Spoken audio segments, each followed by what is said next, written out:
y subamos al canal. Bueno, entonces, muy buenas tardes para todas y todos. Muchísimas gracias por la presencia del día de hoy. Hoy es el primer encuentro del año. Como saben, nos vamos a seguir encontrando una vez al mes, los martes de 5 a 6 de la tarde, hora colombiana. Espero que este año pues nos vaya muy bien, como todos los demás. Muchísimas gracias por su presencia y por aceptar pues nuestra invitación. Este es un programa de la Universidad del Quindío del Grupo GRIEC, programa de enfermería de la Facultad de Ciencias de la Salud. Les recuerdo a todos pues que tengan el micrófono cerradito, que de pronto pues levanten la mano para poder intervenir.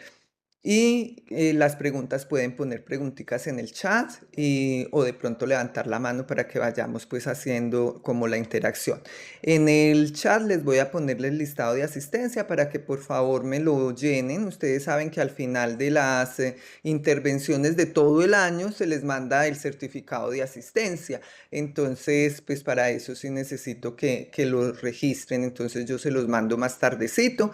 Y en este momento les voy a subir al chat el canal de YouTube en donde se suben todas las conferencias. Ese es, ahí pueden buscar todos los Enfermería al Día que están desde el principio, desde el 2021. Entonces se busca por la fecha, por el nombre del conferencista o por el título de la conferencia. Ahí están nuestros Enfermerías al Día. Bueno, hoy tenemos el gusto de darle la bienvenida al doctor Jorge Enrique Gómez Marín. Él es médico, tiene una maestría en medicina tropical, tiene un doctorado en biología parasitaria y hoy nos trae la conferencia titulada Impacto de los movimientos antivacunas en salud pública entre ciencia y pseudociencia en tiempos convulsos. Entonces, sea bienvenido, muchísimas gracias por haber aceptado nuestra invitación y el público es todo tuyo. Muchísimas gracias. No, gracias a ustedes, profesora María Beatriz, a todos los docentes y estudiantes y todos aquellos que están presentes en esta presentación, que pues muchas gracias por la oportunidad para hablar sobre este tema, para presentarles algunos datos, información y reflexiones. Porque definitivamente el profesional de enfermería, yo cuando les doy la clase de inmunología, les recuerdo la importancia que tienen trascendental en los programas ampliados de inmunización. Y pues los profesionales de enfermería son muy importantes en todo este proceso que tenemos como responsabilidad, como profesionales de la salud, en el plano de la educación, en el plano de la comunicación sobre las estrategias e intervenciones que tenemos dentro de nuestras posibilidades para mejorar la salud, y las vacunas son algo muy importante. Las vacunas se han considerado como la estrategia de salud pública, costo-beneficio, con mayor impacto en la salud humana en la historia del hombre. Por esa razón, pues lo que les voy a presentar, si nos preguntan aquellos que estamos trabajando en el tema de buscar mejores estrategias para mejorar la salud pública, principalmente y antes los primeros eh, beneficiados son la población infantil, pero también la población que tiene problemas de inmunodeficiencia. Y ya incluso estamos hablando que la vacunación no es solamente para durante el periodo de crecimiento y desarrollo, sino que también ya estamos hablando de que la vacunación es importante retomarla durante el periodo de senescencia. Es decir, en la tercera edad, en los periodos ya avanzados de edad, tenemos un fenómeno que llama la inmunosenescencia. Y ya sabemos, y ya les voy a mostrar, por ejemplo, algo que ha aparecido y que es extraordinario. Y por eso ustedes también se tienen que preparar, futuros profesionales de enfermería, en cómo educar, de cómo resolver los interrogantes que tienen las personas sobre la vacunación. Y por eso creo que poder abrir este semestre con este tema que está tomando una trascendencia que pues yo nunca me imaginé que estaríamos en esta situación de tener que hablar de los movimientos antivacunas. Entonces, para situarlos en este, vamos a empezar eh, hablando de que la Organización Mundial de la Salud lo ha considerado un problema mayor de salud pública, lo que se ha llamado la desconfianza hacia la vacuna. ¿Y qué es lo que está ocurriendo? Y esto ha comenzado en los países más desarrollados, que se supone justamente han logrado superar muchos problemas que los países que de menores recursos, pues todavía para ellos, y les voy a mostrar también lo que ocurre en los países que no tienen acceso a la vacunación. Entonces, uno supone que esos países pues tienen también niveles de educación más elevados, desarrollados, o sea, el porcentaje de la población que alcanza educación superior es mucho mayor con relación a otros países en vías de desarrollo. Por lo tanto, no hay otra palabra más allá que o sea, quedar uno atónito, perplejo, desconcertado, encontrar que personas que han pasado por universidades y hemos encontrado, hay médicos, ya les voy a contar historias, que hacen parte de esto. Y pues incluso hay científicos, yo tengo colegas en Europa que han sido también escépticos de la vacunación y pues allí uno dice, pero ¿qué es lo que ocurre? ¿Qué está pasando?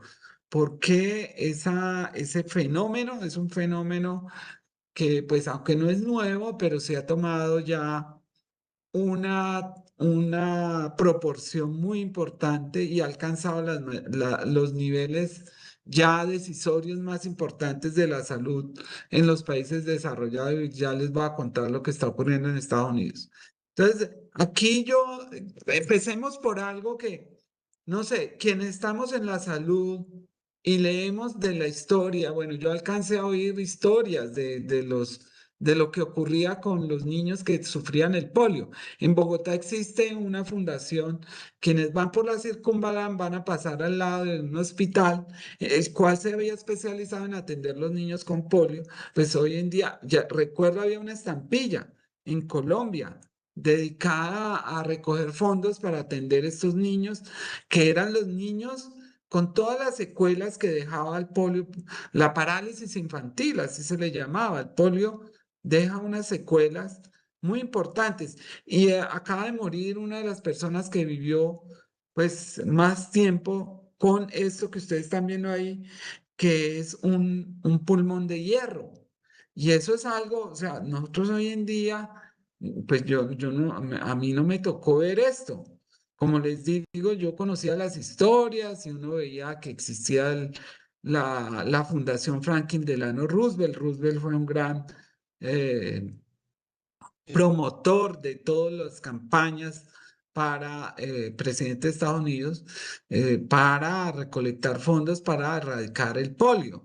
Y pues esto era lo que ocurría cuando no había vacuna. Entonces, esto es importante verlo porque es que justamente hay algo que está ocurriendo y ustedes, los jóvenes que no les ha tocado esto. Por eso estamos hablando de una amnesia generacional. De hecho, en Estados Unidos ya toca reentrenar a los médicos para que reconozcan el sarampión y a los profesionales de enfermería también tienen que empezar a reconocer el sarampión porque esto no, ya prácticamente estaba en las Américas, se había logrado el control. Pues bueno, ya regresó y ya les voy a contar eso de dónde viene. Entonces, parte del problema en los profesionales de salud de pronto y de las generaciones nuevas que no han conocido esto. A mí tampoco me tocó la viruela, pero yo veía, y pues mis papás con la cicatriz de la vacuna, pero cuando uno lee la historia, pues la viruela era una de las grandes amenazas de la humanidad. Y gracias a la vacunación, el mayor logro en la historia de la salud, de la ciencia humana, fue erradicar la viruela. ¿Gracias a qué? A la vacunación. Entonces, lo mismo ocurría con el polio. El polio estábamos prácticamente muy cerca de eliminarlo de la faz de la tierra. ¿Qué ha ocurrido? Debido a la guerra en Siria, pues volvió al Medio Oriente. Quedaban algunos sitios por allá en Afganistán muy alejados donde no llegaban las, las, eh, todos los equipos de salud de vacunación, pero desafortunadamente por las guerras y todo lo que ha ocurrido en África y en Medio Oriente, pues se han vuelto a presentar casos de polio. Y lo mismo, increíble, en Estados Unidos ya se está hablando de casos relacionados con polio en ese grupo de personas que son los padres que no quieren vacunar a sus hijos. Y pues, ni qué decir del sarampión. O sea, esto eran enfermedades que estaban ya, la viruela eliminada, el polio, el sarampión prácticamente erradicadas, las Américas estaba libre de polio y sarampión. Pues bueno, esto hemos hecho un retroceso. Y pues a veces es complicado cómo ilustrar lo que se ha logrado con la vacunación. Un intento es esta imagen que apareció en la revista Science, que es la revista más científica más importante, y pues frente a todo lo que está pasando, pues ellos trataron, bueno, ¿cómo hacemos para gráficamente representar el impacto de la vacunación en estas enfermedades para las cuales tenemos vacunas? Entonces, acá está MUMS, que es las paperas, la hepatitis A, la rubiola, toda la viruela, el sarampión, la hepatitis B, la tosferina, el polio y la difteria. Entonces, las bolitas grandes, entre más grandes, mayor tamaño de población afectada. Y se observa claramente, por ejemplo, acá en el caso del sarampión, cómo después de la vacunación, miren ustedes. Bueno, ya les voy a mostrar lo que este año hemos alcanzado. O sea, ya no hay progreso, ya hay retroceso en la salud. Y lo mismo en otras enfermedades que pues habíamos logrado prácticamente erradicar las paperas, o aquí la vacunación menos eficaz, ha sido complicado, pero sí se había logrado una reducción, un control muy importante, y ni qué decir del polio. Entonces, pues esto es una manera de ver cómo las vacunas han impactado esos números de enfermedades infecciosas para los cuales tenemos vacunas. Aquí es otro, más ejemplos de esto, como todos estos, vean el porcentaje de reducción en Estados Unidos una vez se vacunó para viruela, difteria, sarampión, paperas, tosferina, polio, rubiola, tétanos y hemófilos influenza. Entonces, pues miren que todos son cifras por encima del 95%, vea, hay de 100% y 96%. Los países donde hay programa ampliado de inmunización, pues se logran esas tasas. Y la influenza es algo que, pues, decíamos, no, hay que colocarlo en las personas mayores de 50 años, las más frágiles con la edad, pues son más frágiles a la influenza, pero ya sabemos también que tiene un impacto muy importante en salud ocupacional. Entonces, para eso reduce el ausentismo laboral, tiene un efecto en reducir los episodios de gripa grave. Entonces, pues la influenza es una medida que hay que cada año vacunarse de acuerdo a la nueva cepa de influenza que aparezca. Y esto es algo también extraordinario que al final del 2025 se revelaron cifras. Australia logró erradicar el cáncer de cervix ligado al papilomavirus y Colombia pues, está en la vía. Colombia aportó algo muy importante con Nubia Muñoz, que es una epidemióloga que hizo los primeros estudios que relacionaban el virus del papiloma con el cáncer de cervix y pues siguió trabajando también demostrando cómo la vacunación reducía esto. Y pues bueno, estas son unas noticias extraordinarias. En Australia, el Reino Unido, están mostrando erradicar el cáncer de cervix ligado al papilomavirus cuando se ha usado la vacunación. Entonces ustedes ven acá, esto que ustedes ven para arriba, ¿qué es? Es la incidencia en quiénes, los no vacunados. Mientras que ven esta línea verde, esos son los vacunados. Está muy claro el efecto de la vacunación. Esto es extraordinario. Entonces, y más recientemente, algo que no se esperaba, no era para eso. Les decía que con la edad, pues hay fenómenos de infecciones que aparecen, reaparecen, y uno de esos es el herpes zóster, famoso causante de la culebrilla. Las personas de edad empiezan a tener esos episodios. Y resulta que una vacuna novedosa que se llama el Chingles, que tiene un proceso de fabricación con una proteína específica del herpes virus, pues logró mejorar todas las vacunas que teníamos y lo que nos había mucha duda si una persona que ya tenía el herpes, eso podría tener un efecto benéfico. Y resultó que el Chingles es muy eficaz para reducir los episodios de culebrilla, o sea, esos episodios de herpes zóster muy dolorosos, muy benéfico, entonces se empezó a aplicar. Pues vean, La culebrilla esto sí, es algo que el no se herpes, esperaba. Cuando se revisó el herpes, los datos eso de lo vio esto, en Colombia. simplemente, ¿hay alguna Ahorita. pregunta por ahí? No. A ver, que prende el micrófono. Ah, De todos modos, lo que les estoy mostrando acá es algo que surgió del análisis, pero usted tiene que seguir una vacuna, el efecto en la población, a ver si aparecen efectos indeseables, eso se llama farmacovigilancia.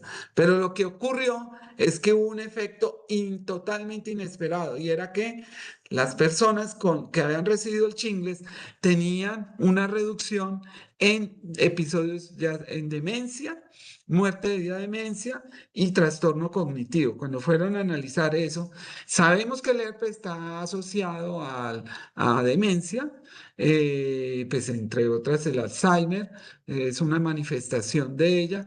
O sea que esta es la primera vacuna que logra una reducción eficaz del 20% de los casos de demencia. Entonces, miren que nos siguen sorprendiendo. Esto se debe a un fenómeno de reentrenamiento del sistema inmune y bueno, entonces quiere decir, y ya lo sabíamos, el herpes está relacionado con esto. Entonces, pues algo adicional que ustedes se ven del beneficio de las vacunas. Pero entonces nos tocó el año pasado esto. Esto que les estoy mostrando es una declaración de la OMS en la cual reafirma que no hay una relación entre vacunas y autismo. ¿Cómo es posible que nos toque todavía hacer esto? ¿Cómo es posible que haya personas que todavía están diciendo que hay una asociación entre vacunación y autismo? Les voy a contar esto de dónde surgió. Entonces, y les voy a contar una anécdota también sobre este tema en Colombia. Entonces, primero les voy a mostrar esto, pues, este tema de dónde surge, si las vacunas causan autismo. Pero entonces les voy a mostrar que tenemos datos muy sólidos de esa ausencia de asociación entre vacunación y autismo. Esto solamente para mostrar unos ejemplos. 537.000 niños en el grupo no vacunado, la incidencia fue la misma que en los vacunados. En otro estudio nuevo japonés, danés, también la misma situación, e incluso hasta más bajo el autismo en los vacunados. En un estudio canadiense también la misma relación, incluidas las otras, la triple viral, que dicen, bueno, es que dan para 3 virus y eso estimula mucho el sistema inmune. Nada, eso no tiene ninguna relación con autismo. El caso de Japón es otro ejemplo en el mundo real, donde dejaron de dar la vacuna. ¿Y qué pasó? la incidencia de autismo siguió la misma y antes aumentó. Entonces, no hay esa asociación entre vacunación. Pero el estudio, a ver, ustedes han oído de pronto hablar de medicina basada en evidencia, donde la mayor evidencia para una intervención en salud viene de metaanálisis. Y esos metaanálisis son reunir todos los estudios que se han hecho sobre un problema y una medida de intervención. Y en este caso se tomaron todos los estudios que se hubieran buscado la asociación vacunas y autismo. En total, son datos de 14 millones de niños en los cuales tuvieron vacunación y cero vínculo con el autismo. O sea, esto se los voy a mostrar. Este es el metaanálisis, esta es la Biblioteca Cochrane, que es una fundación internacional sin ánimo de lucro, privada, dedicada de manera autónoma e independiente de las industrias farmacéuticas, muy importante. O sea, esto se creó justamente para eso, para evitar el sesgo de pronto que las empresas farmacéuticas, la industria, son académicos todos que de manera sin, o sea, todos los que trabajan allí deben declarar todos los intereses. Es decir, esto nos permite tener información autónoma sobre todas las intervenciones en salud y que llegan a una revisión sistemática. Y esto es conclusivo, es decir, no hay asociación entre autismo. Entonces, eso es lo que hay de evidencia científica sobre autismo y vacunación. Adicionalmente, lo otro que se hablaba del mercurio, que eso ya no se utiliza, y de que hay muchas vacunas y que eso va a producir más daño. Todos los estudios con las vacunas, los esquemas que usamos, ninguno de ellos se ha asociado a aumentar problemas de salud, es todo lo contrario. Entonces, es una contraevidencia porque uno está sometido todo el tiempo, nuestro sistema inmune está sometido todo el tiempo a estímulos de manera natural. Y lo más claro es que usted cuando va y examina las estadísticas de mortalidad infantil, hay una clara correlación entre no inmunizar y un aumento de la mortalidad. Eso lo sabemos. Cuando usted empieza, y ahí ven los países donde menor cobertura vacunal, por eso les decía, ustedes ven acá la India y Pakistán, Afganistán, que allá hay problemas de cobertura vacunal, es donde más mortalidad hay, donde menor cobertura haya, hay más mortalidad infantil. En cambio, los países donde hay mejor cobertura vacunal, pues hay menor mortalidad. Eso es algo que siempre hemos visto, es una manera de representar esta situación. Finalmente, de analizando algo que intensificó mucho estos movimientos antivacunas, fue lo que ocurrió con COVID. Y pues vean, los análisis recientes de 28 millones de personas vacunadas en Francia, pues nos demostraron que lo único que hizo la vacunación fue reducir la muerte por COVID y sin aumentar mortalidad y menor riesgo de muerte por cualquier causa. O sea, no solo era muy segura, sino protectora en todos los aspectos. Entonces, ¿qué ha pasado entonces después del COVID? Este es hoy en día el representante máximo de las antivacunas, es el ministro de Salud de Estados Unidos, Robert Kennedy, es el hijo de uno de el tío fue el presidente Kennedy, que tantas cosas hizo de la Alianza para el Progreso y bueno, pero entonces, esto es increíble. Ya esto llegó a nivel de política. Y entonces, ¿qué es lo que él ha hecho? Eliminar a todos los expertos, todos los que saben sobre vacuna, los sacó para poder instaurar sus políticas antivacuna. Una de las primeras medidas fue eliminar la hepatitis B de la vacunación del programa. Y además, pues, dejar que los padres sean los que decidan, eliminar esa recomendación y quitó todos los fondos para vacunas. Y pues nada, separó toda la investigación sobre vacunación que existía. Y pues, ¿qué consecuencia ha tenido esto? Véanlo, acá está. Es muy claro desde que él empezó allí con su programa activo. Como dice este es un médico que se lanzó cuando aparecieron estos datos en Estados Unidos. Dice, usted puede ignorar la ciencia, pero no puede ignorar las consecuencias de ignorar la ciencia. Y esto es lo que está pasando, vea. Esto es, en 30 años nunca había habido tantos casos de sarampión en Estados Unidos, ya empezó la mortalidad por sarampión. Esto es 2026. Entonces, ya, es decir, comparado a todos los años de la historia de Estados Unidos, nunca habían ocurrido tantos casos de sarampión. Y pues les voy a contar la anécdota que me ocurrió en Estados Unidos justamente. Llegué a un congreso de microbiología en 2012 y me llamó mucho la atención. Yo nunca me imaginé que eso existía y eran negacionistas de la ciencia. Había una conferencia, cómo comunicar el riesgo al público y médico. O sea, era un simposio dirigido a enseñar a los médicos y todos los de todos los profesionales de salud cómo hablar al público sobre estos miedos a la vacunación. Es decir, esto era un simposio dedicado a cómo prepararnos para combatir los negacionistas, todos estos denial science, esos negacionistas anticiencia. Es decir, casi que es ir contra la razón. O sea, esto toma una proporción. Entonces, ¿cómo explicar todos los riesgos? ¿Cómo explicar y ir contra todas esas ideas conspiracionistas que pues simplemente son infundadas, no tienen ningún fundamento científico? Yo creí que eso, dije, pero venga, esto Estados Unidos es increíble, siendo la primera potencia económica, científica, con los mejores grupos de investigación. Se supone que el nivel de educación de Estados Unidos es muy bueno. Pues nada, llegué a Colombia, ese de regreso.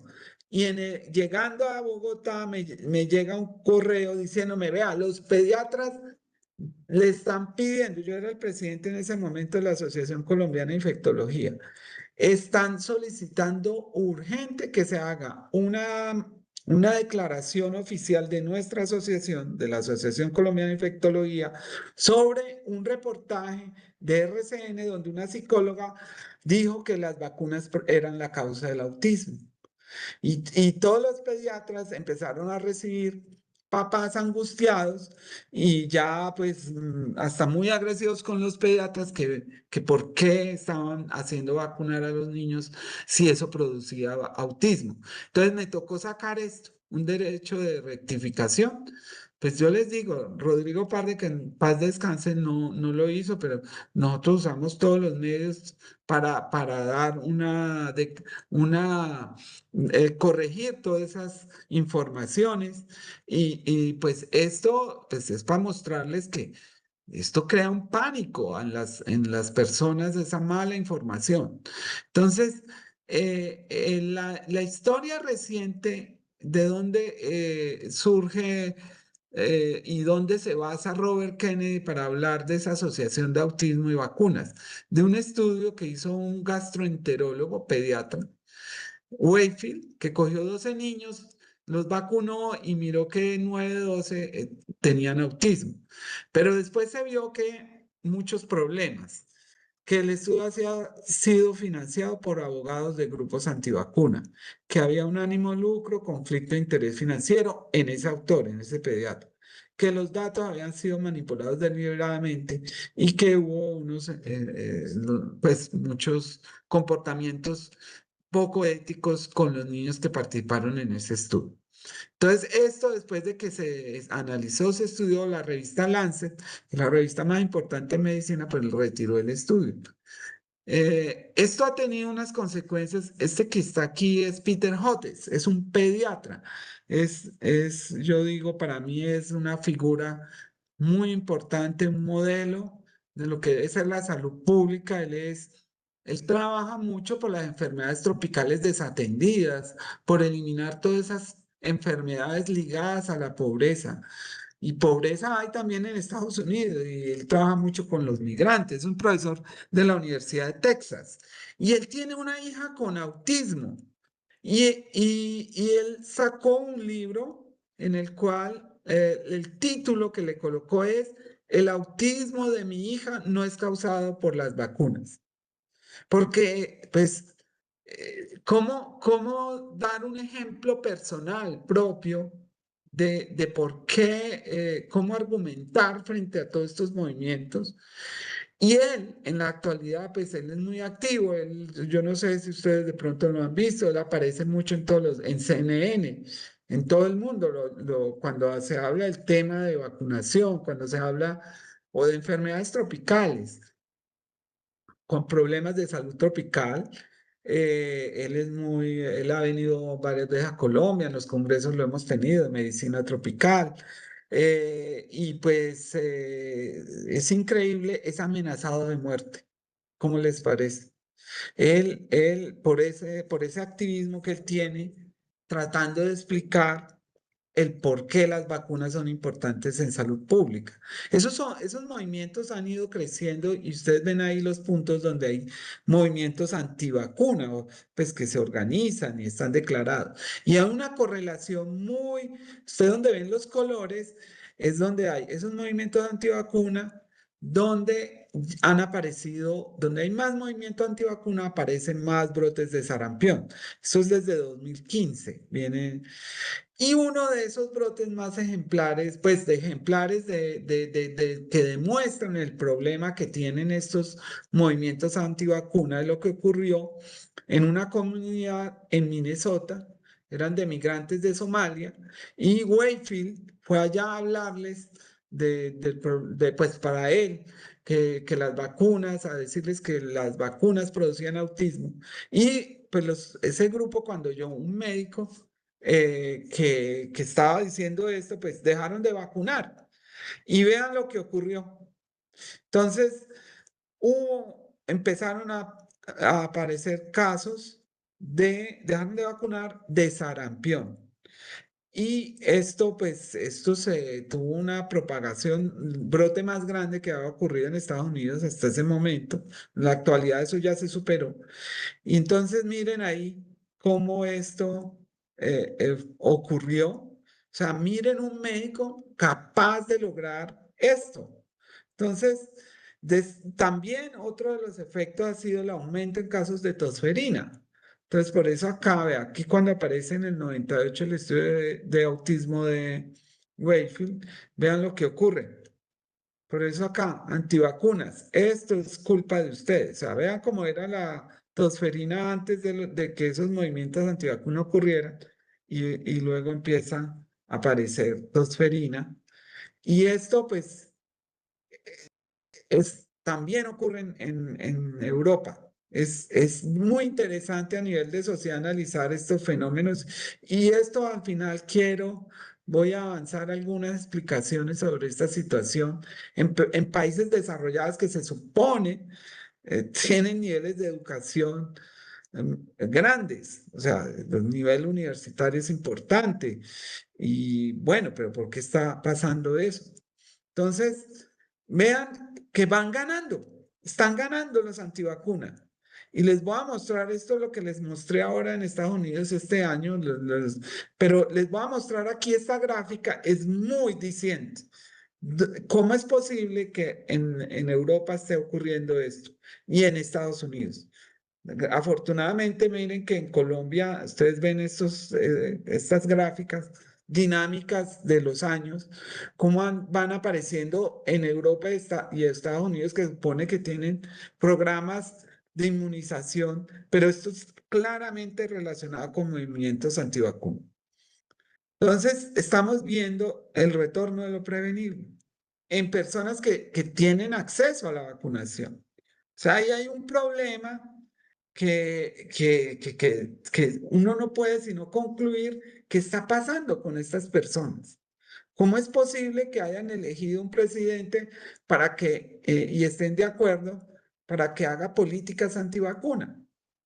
Y en nosotros, pues esto, la primera presidencia de Trump, hay que decirlo con nombre propio, pues se hubo un llamado a hacer marchas por la ciencia, porque esto ya desde la primera presidencia de Trump ya se veía venir.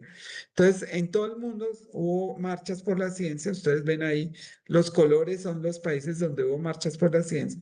Y pues aquí hicimos una en Armenia, es para que vean que su profe también sale a marchar cuando es necesario.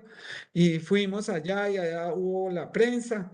Me preguntaban, y pues estuve acompañado de estudiantes de medicina, de enfermería, de verdad que hubo muy buen acompañamiento de enfermería en esa ocasión. Eso fue en el 2015. Y vean, me preguntaron, ¿usted qué está haciendo acá? Entonces, tratando de salvar la ciencia, maestro, pero sin tanques, eso sí, que pues que ahí nada, simplemente eh, tratando de hablar sobre la importancia de la ciencia para un país y porque esto está contagiando.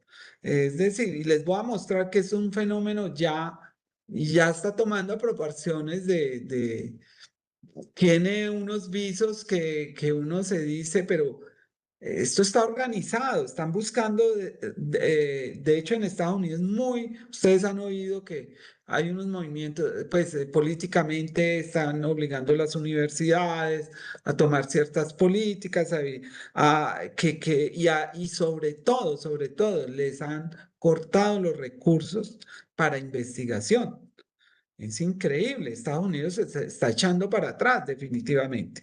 Entonces, esto es increíble. O sea, cuando salimos en esa ocasión, había estos carteles. Uno de los carteles que se hicieron era agradezca a un científico porque ya no muere ni de sarampión, ni de viruela, ni de tétanos, ni de polio, porque hemos logrado bajar la mortalidad del cáncer cada vez y todo, el año pasado fue impresionante la cantidad de avances contra el cáncer y porque se pueden usar pues ya algo que usan todos los días, el teléfono celular.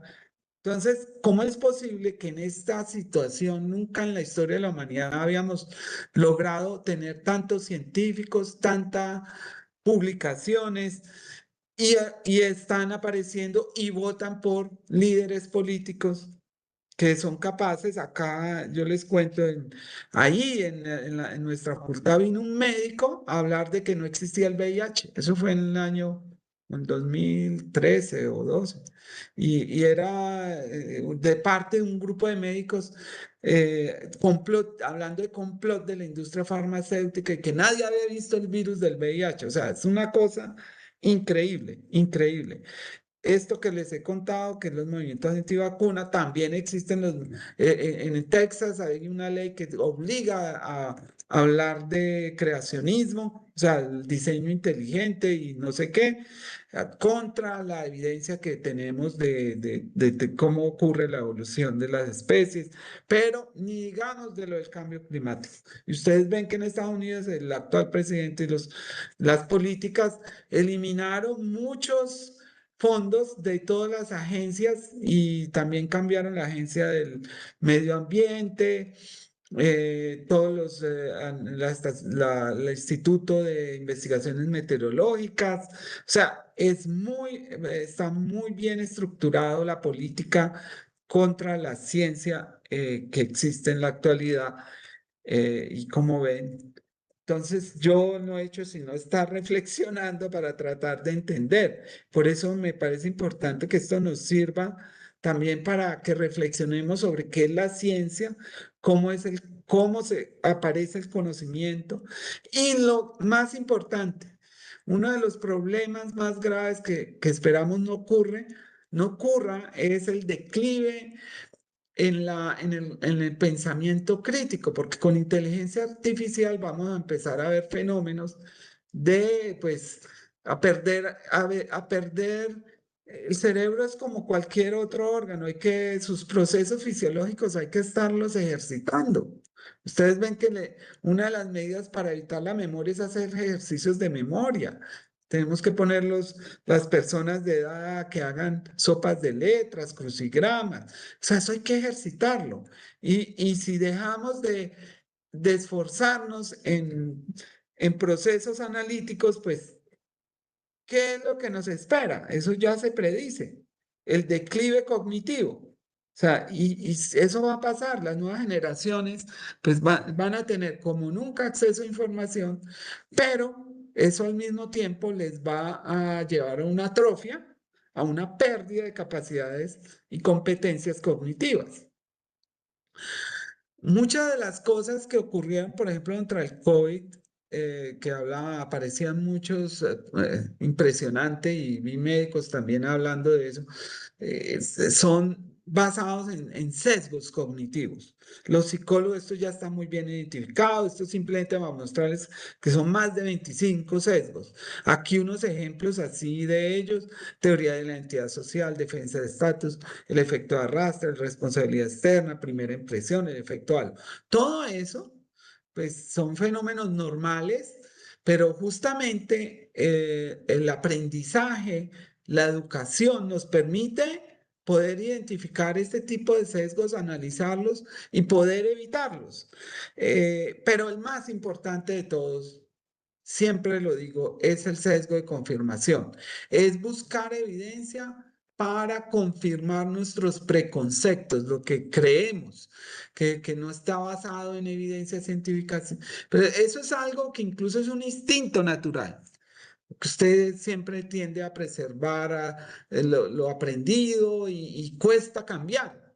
Entonces, parte del desarrollo del Homo sapiens ha sido de la corteza, y lo que ha permitido los grandes avances de la humanidad tienen que ver con luchar contra estos sesgos, por utilizar la razón. Y ya les voy a mostrar cuáles son los elementos para eso.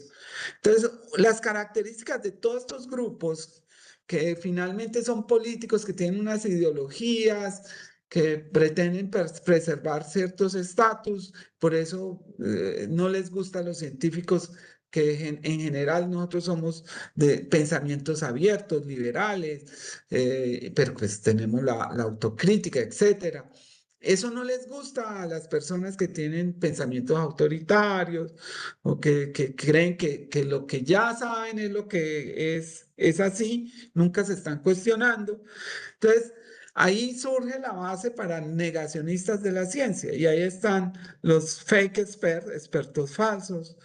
Usan muchas falacias lógicas, estimulan expectativas imposibles, seleccionan los datos que les convienen para hacer aparecer las cosas como verdaderas, y claro, les encanta, y esa es la facilidad de las teorías de conspiración.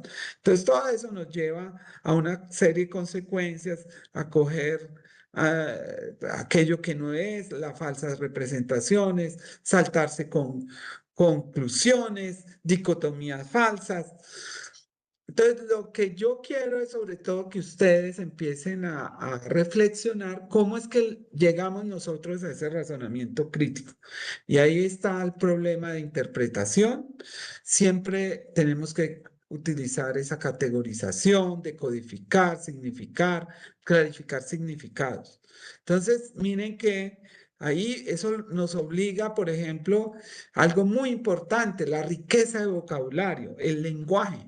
La falta de vocabulario es un indicativo de una pobreza del lenguaje. Y la pobreza del lenguaje también favorece la violencia, porque usted ya cuando le faltan argumentos, pues pasa a las agresiones físicas. Entonces, es muy importante para una sociedad conservar la riqueza del lenguaje. Y eso es clave, y es una base para que podamos argumentar, para que podamos poder discutir, debatir, examinar ideas, detectar argumentos, analizar los argumentos, evaluar los postulados, evaluar los argumentos, poder hacer inferencias, juzgar la información, hacer conjeturas, delinear conclusiones, explicar, justificar procedimientos, presentar argumentos. Y sobre todo, ¿qué es lo que nos caracteriza cuando utilizamos estas competencias cognitivas? Podemos autorregularnos, autoexaminarnos, autocorregirnos. Los cuatro componentes principales del razonamiento crítico es identificar y retar supuestos, y ir más allá de lo evidente. Dar siempre el significado en el contexto. Todo lo que hacemos se hace en un contexto particular, cultural o profesional. lo que se hace, cómo se hace. Imaginar y explorar alternativas, cómo podemos hacer algo de manera diferente, más eficiente, y el escepticismo, que es diferente a la crítica negativa, pues no, el escepticismo siempre estamos haciéndonos preguntas, incluso de lo que ya sabemos, podemos hacernos la pregunta, ¿cómo funcionan las vacunas? ¿Será verdad que es que las vacunas no producen daño? ¿Cómo llegamos a esas conclusiones? Eso es sano porque eso nos permite tratar de entender ese proceso de cómo llegamos a la evidencia, que además es lo que nos permite, cuando tengamos a un paciente, a la comunidad que nos esté haciendo preguntas, nosotros tenemos una obligación, tenemos líderes naturales en la salud, pues nos toca utilizar todo esto pues dar el ejemplo. Entonces, siempre los invito, acá esto es, aunque está en inglés, pero se los voy a ir traduciendo, es una recomendación sobre cómo evaluar las fuentes, la evidencia, la credibilidad. Entonces, ¿de dónde viene la información? Por eso ustedes vieron que yo les mostré ahí la conclusión del Cochrane, pero les mostré el artículo, la fuente y les expliqué cuál era la fuente Cochrane y en qué consiste. Entonces, la fuente tiene la experticia para hacer esas, digamos, presentar alguna argumentación, una propuesta o decir que no se puedan usar las vacunas, por ejemplo. Y entonces ahí, es muy importante y efectivamente la reputación, las credenciales, la experiencia profesional, los títulos tienen su valor. Pasar por la universidad es, es algo que debe impactar y transformar. No decir como al final dice, usted pasó por la universidad, pero la universidad no pasó por usted. Si la universidad pasa por usted, lo obliga a que todo esto que le estoy hablando, pues ustedes tengan esas calidades, cualidades, capacidades, actitudes para evaluar, analizar, argumentar, contrastar y poder hacer propias conclusiones basadas en esa información. Entonces, siempre buscar si hay consenso entre los expertos. Pueden haber, siempre en ciencia vamos a tener debates y eso es característico intrínseco, pero llegamos a un momento en que hay ese consenso. Por eso las asociaciones científicas, las sociedades científicas son claves, las agremiaciones profesionales que justamente dan esos consensos es algo que debe ser la base de nuestra actividad profesional. Y esto nos invita a ser defensores, a defensores de la ciencia, porque si ustedes están en una universidad es porque entienden el valor, el poder de la ciencia. Y por eso necesitamos explicarla, cómo es que es el proceso científico. Entonces, claro, la gran resistencia de las personas siempre es porque nos pone en situaciones de incertidumbre, porque la ciencia, el fundamento, siempre estamos yendo desde la mayor incertidumbre a la menor incertidumbre. Nosotros nunca tenemos verdades reveladas, verdades absolutas. Siempre hay algo de incertidumbre en todo el conocimiento que es científico y siempre está abierto a la crítica, siempre está abierto a hacer la reflexión. Entonces hay que explicarlo. Entonces ustedes ven que cuando un científico habla, a mí me hacen una pregunta siempre, bueno, hasta dónde sabemos, lo que sabemos. Esto es lo que sabemos y hasta aquí, de allí para allá, de pronto no sabemos. Entonces hay que reconocer también los límites del conocimiento. Entonces, cuando estaba en la vacuna, no, pues, ¿será que no va a haber problemas más tarde? Pues no, si acabó de salir la vacuna, acabamos de evaluarla, ¿cómo va a ponerme a decir que más adelante no haya problemas? Entonces, ahora, por ejemplo, hay unas vacunas que ya se sabe que sí tenían unos problemas de reacciones. Por ejemplo, la famosa AstraZeneca o la misma de la Sputnik tenía problemas. Entonces, en cambio, la Moderna, que tanto temor se tenía, la que menos problemas, y el tiempo ha demostrado que la que menos problemas tenía. Entonces, sí, eso es algo Entonces, esto, lo que ya estoy viendo y ya espero abrirles, empecemos a que ustedes hagan preguntas, pues ya he visto por ahí aparecer muchas, que eso está muy bien, eso es lo que yo quiero generar, sobre todo en ustedes, esa, pues, deseo de poder hablar, discutir sobre el tema. Entonces, estas como unos consejos, recomendaciones de eso que les mostré en inglés, pues acá está en español. Entonces, paso uno, identificar supuestos, de dónde se basa la evidencia, evaluar la evidencia y al final, vean, autorregulación. Y por eso identificar los sesgos. No sé si han oído el doctor Fauci, que es blanco especialmente, y yo no sé si alguno, por ahí había un meme que salía Fauci detrás de Trump. Cuando Trump decía unas cosas, él hacía así. Entonces el doctor Fauci no debe denigrar a quienes dudan, explicar el balance riesgo-beneficio con empatía. Ese es el gran consejo. Es- Y pues yo les dejo con esto que espero los acompañe, ojalá por el resto de la vida, esto es resultado algo muy poderoso, muy positivo para todos quienes trabajamos en ciencia, que somos académicos. Cuando queremos explicar por qué es importante entender la ciencia, es Carl Sagan, un astrofísico que pues hizo un gran labor sobre divulgación de la ciencia y esto resume lo que debería ser la ciencia y lo que no, cuando nos pidan a nosotros por qué es importante la ciencia para la humanidad y el pensamiento científico, podemos decir esto.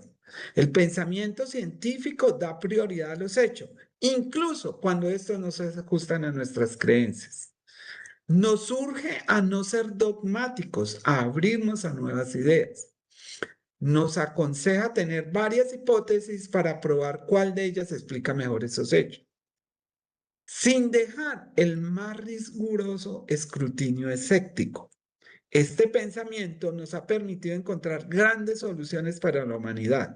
En una era de cambios como la nuestra, entenderlo no es fundamental solo para los científicos, sino para todos. Entonces, esto yo quería dejarles como ese mensaje final y bueno, no, pues a ver cuántos están todavía. Veo que ya hay, pues nada, ya ahora sí quiero pues No, felicitarlo, abrirles a preguntas que doctor. yo vi que habían varios en el chat. Claro que sí. Doctor, felicitarlo, muchísimas gracias por tan buena conferencia y voy a empezar a leer. Yo tengo muchas en el chat y también pues yo creo que hay varios que quieren también levantar la manito y hablar, pero entonces voy a leerles lo que tengo en el chat. Dice, Janelis nos dice, doctor, es que ahora las redes sociales y el auge de los medios están sirviendo es para desinformar. Hace unos años tuvimos un caso Exactamente. con un infante que ya tenía como 5 o 4 años y no tenía vacunas. Tuvo un golpe en la cabeza leve, pero al llevarlo por convulsiones que seguía ocurriendo después del golpe sospechaban de una meningitis por los síntomas y exámenes. Al hablar con la madre, ella refería que viendo las redes sociales se daba Ah, cuenta sí. de anécdotas de muchas personas que contaban que las vacunas eran malas y hacían enfermar más a las personas y a raíz de esa información adquirida por las redes sociales y videos tomó la decisión de nunca vacunarlo y tenía muchas Realmente. resistencia e incluso los exámenes médicos su punto de información era Google sin un archivo confiable o específico y videos de Facebook de precisamente estos grupos o personas antivacunas sin un estudio confiable y van desconfiando totalmente del hospital y de nosotros como personal de salud. Entonces el boom de las redes sociales ha servido para correr esos rumores aún más. Bueno, eso fue un Sí, comentario. eso yo creo muy importante todo eso que nos compartes porque efectivamente esa es parte de la crisis que estamos viviendo como sociedad. Pues como les decía, nunca en la historia de la humanidad hemos tenido todo el mundo tanto acceso a la información. Entonces, por eso se hace más crítico ser líderes de educación y yo siempre lo digo, enfermería. más que el médico, es la herramienta más poderosa para lograrlo. Algo que si nosotros queremos lograr lo que esperamos, todos estos avances, intervenciones en salud que mejoran la salud, que sabemos que mejoran la salud, es la educación. Y eso el profesional de enfermería es el mejor preparado para eso, mejor que los médicos, siempre lo digo. Y es la clave para lograr la adherencia. Cuando fracasan, yo doy el ejemplo en hipertensión, ¿por qué fracasan los programas dirigidos a reducir la hipertensión? Porque es muy difícil la adherencia. ¿Por qué? ¿Cuáles son los problemas en la programa de VIH? Tenemos el tratamiento, sabemos que eso convierte el VIH en una enfermedad crónica tratable. No la podemos eliminar, pero las personas pueden vivir con su tratamiento, la educación, a la adherencia. Y eso, más que el médico, es el profesional de enfermería. Y lo mismo esta vacunación. Entonces yo creo, ojalá, yo espero que esto les haga ver la importancia que ustedes tienen en educar sobre la importancia de la vacunación y que eso lo trabajen, insistamos. Por eso les mostré al final que en algún momento, cuando esto empezaba, algunos decían, ¿no? Yo pensaba, no, pues, no, eso hay que dejarlos hablar y que digan, porque pues en algún momento la gente va a saber que eso no es verdad. No, hay que ser activos, hay que ser y hay que desmentir. Y por eso es muy importante prepararse y que ustedes estén muy preparados para explicar y para educar, porque es la única manera. O sea, eso se convierte en una herramienta esencial. Por eso, pues, yo creo el que hubiéramos tenido esta oportunidad de hablar, ojalá pues ustedes se den cuenta la trascendencia que tiene el trabajo que ustedes con la comunidad, porque hay que hablar de todo eso y eliminar toda la desinformación. Sí, señor, eso es cierto. Le sigo leyendo. Sí, No sé si vamos a alcanzar a leerlas todas. Catalina nos dice, está hola, muy bien. me gustaría saber desde su experiencia qué papel estratégico cree que puede desempeñar el personal de enfermería para contrarrestar la pseudociencia y fortalecer la confianza de la población en los programas de vacunación. Sí, yo creo que me le adelanté justamente con lo que estaba diciendo, que creo que ustedes son la clave del éxito y es con la educación. Entonces, explicar, y bueno, por eso también, y yo sé que en el programa ustedes, los estudiantes de enfermería, tienen unos excelentes profesores que trabajan mucho la investigación. Y por eso ustedes tienen que explicar a las personas cómo es que llegamos a saber lo que sabemos. Es algo así. Y generar esa confianza. O sea, que eso yo digo, el profesional de salud debe tener como obligación hacer educación siempre. Y creo que es como es la herramienta más poderosa. Y hay que usar, hay que aprender, ya que hay muchos... ¿cómo es que los influencers, tener influencers positivos, ustedes también usen las redes para esto?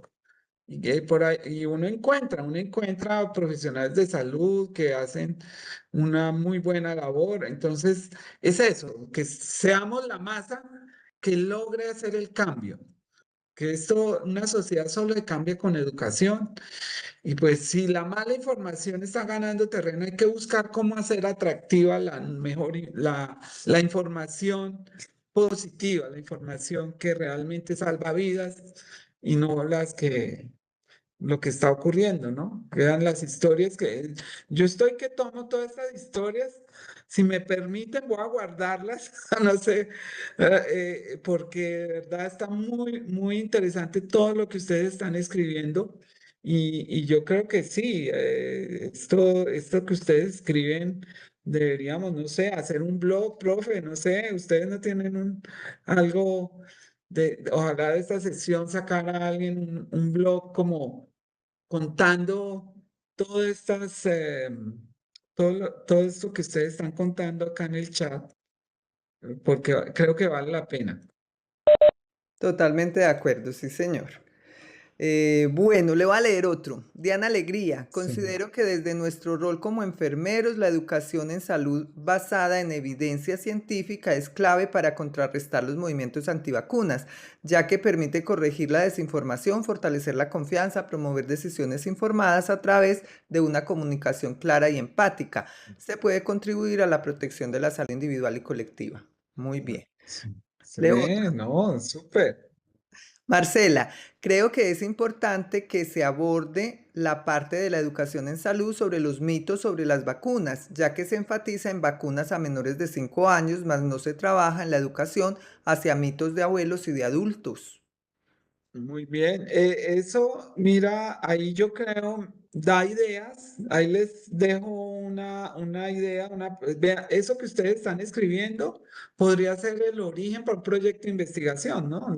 Cada uno de estos que ustedes están, estos puntos claves, ¿cómo sería una estrategia para, de acuerdo a los grupos generacionales, abordar los mitos sobre las vacunas y qué estrategias pueden ser las más eficaces para lograr un cambio, ¿no? Hay mucho de investigación cualitativa, porque es, como decía ahí uno de los compañeros, no sé quién escribió, que es un problema complejo, justamente todos los problemas en una sociedad abordados desde un punto de vista sociológico son complejos, son difíciles porque estamos hablando de una sociedad diversa con múltiples aristas y dimensiones y que pues abordarlo, cómo abordarlo para ser más eficaz.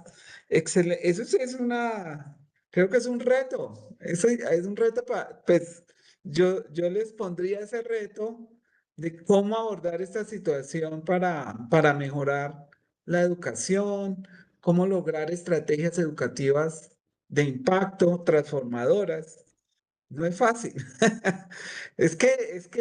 Justamente lo más difícil, yo les voy a contar, cuando yo empecé medicina, yo pensaba, tenía la ilusión que con educación en salud podíamos lograr la prevención de muchas enfermedades. ¿Y qué es lo que uno aprende y se da cuenta? Que lo más difícil es justamente transformar hábitos, costumbres, ideas. Transformar es una sociedad, es un reto grande. Entonces, creo que ahí tienen tema para hacer muchos proyectos. Cierto, le voy a hacer preguntitas. Por aquí vi unas Sí. preguntas. Espéreme un tricito. Vea, esta dice, doctor Marjorie, dice, doctor, desde su experiencia, ¿cuáles son los principales retos que generan los movimientos antivacunas en Colombia y qué acciones intersectoriales se están desarrollando para proteger las coberturas de inmunización? Muy bien, muy importante. Bueno, vean que esto en Colombia estamos en un momento de oportunidad, pues todavía no tenemos una situación de movimientos antivacuna, aunque existen y uno puede encontrar, en realidad no ha permeado como en esos otros continentes, como sobre todo en Estados Unidos, donde en realidad está más fuerte, porque miren que ya llegó hasta un responsable de salud, es que es una cosa increíble.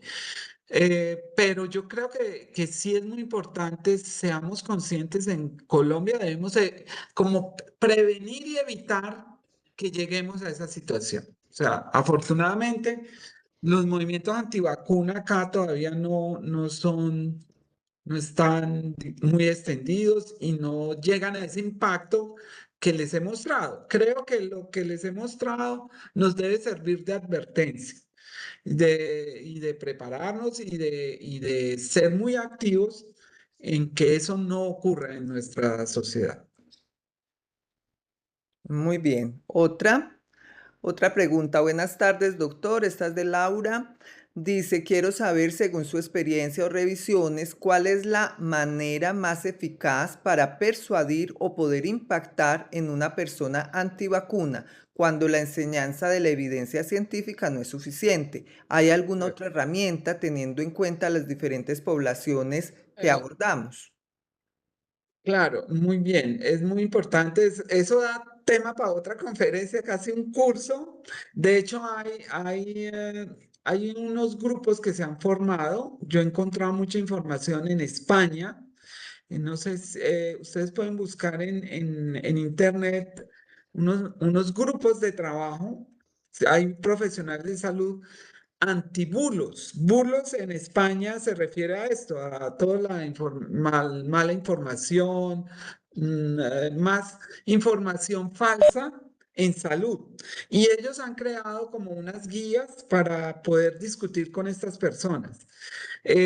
Como vieron la recomendación, digamos, como les digo, esto tiene varios puntos, pero ustedes vieron que yo puse una diapositiva ahí al final, cómo enfrentarlo, pero esto requiere que uno también se prepare, ¿no? Porque hay que prepararse a la contraargumentación. O sea, una de las primeras cosas es evitar todo lo que se llama los ataques ad hominem, no a la persona, sino siempre a los argumentos y siempre contrastando la información, siempre solicitando de dónde viene.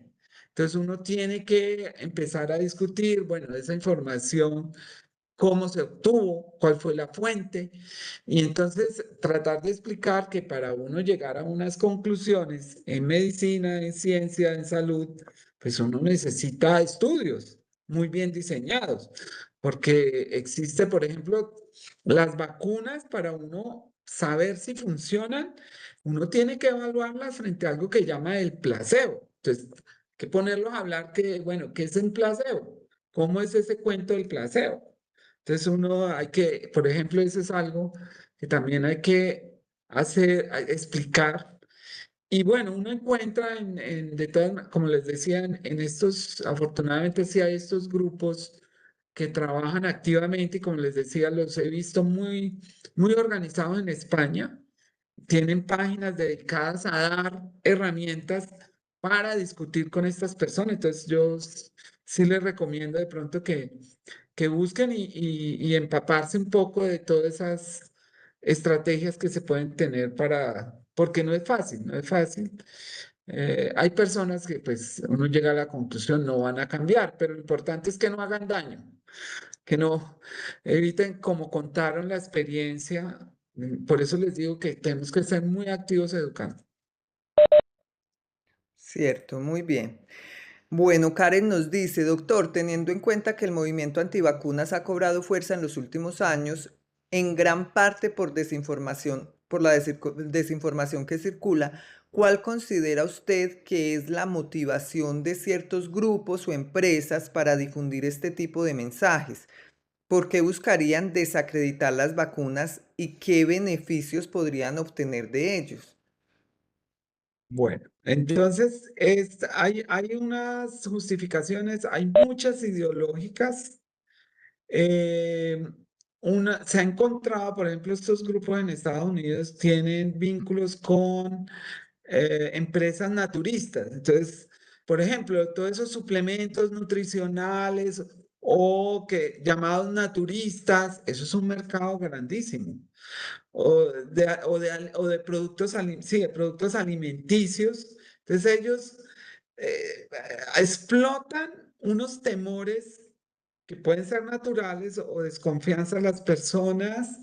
Uno puede encontrar algunas personas con razones justificadas o no para tener miedo, por ejemplo, a tomar medicamentos. Eso es algo común, algo que ustedes van a encontrar y que justamente es uno de los problemas en adherencia. Entonces hay que tratar de explorar las razones en este tipo este grupo de personas, ¿no? Pero ahí hay unos de los ya razones como de personas y grupos y empresas, como les digo, que están promoviendo.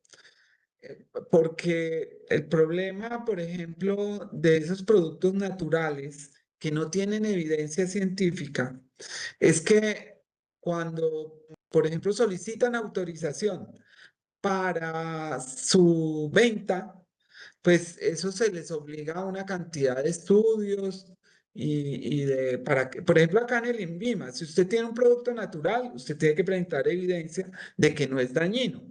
Entonces, estas personas que tienen este grupo de empresas, pues están buscando generar desconfianza hacia las instituciones científicas o organismos de control, de manera que, como está ocurriendo en Estados Unidos, eliminen esas barreras y esas empresas puedan vender libremente sus productos.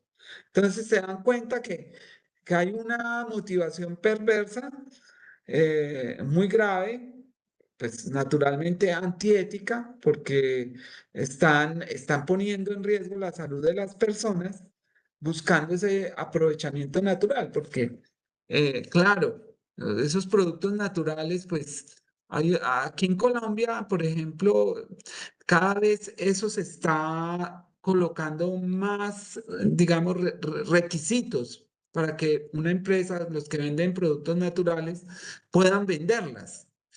Y eso es lo que quieren estos grupos antivacuna, crear desconfianza y que simplemente, y eso está denunciado, demostrado que detrás de este señor que está de ministro de Salud de Estados Unidos están esos grupos buscando eso, y por eso desmontaron todos los grupos de expertos, no solo de vacunas, sino de medicamentos. Hagan de cuenta el INVIMA y entonces ya no les pedimos requisitos para que vendan sus productos naturales, entre comillas, porque eso hay de todo. Bueno, muchísimas gracias por haber aceptado la invitación. Muchas gracias por esa gran conferencia y por habernos puesto a pensar tanto. Quedan muchos comentarios y preguntas Sí, en el chat, pero pues ya nos pasamos 15 ahí yo veo. minuticos. Entonces yo se las voy a mandar por el correo. Y muchas gracias. Los esperamos a todos por la asistencia, ¿no? Y los Oigan, esperamos a todos.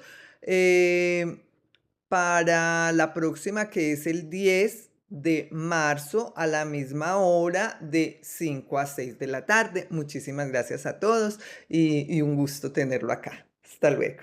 bueno, muchas gracias. Chao. Chao, gracias.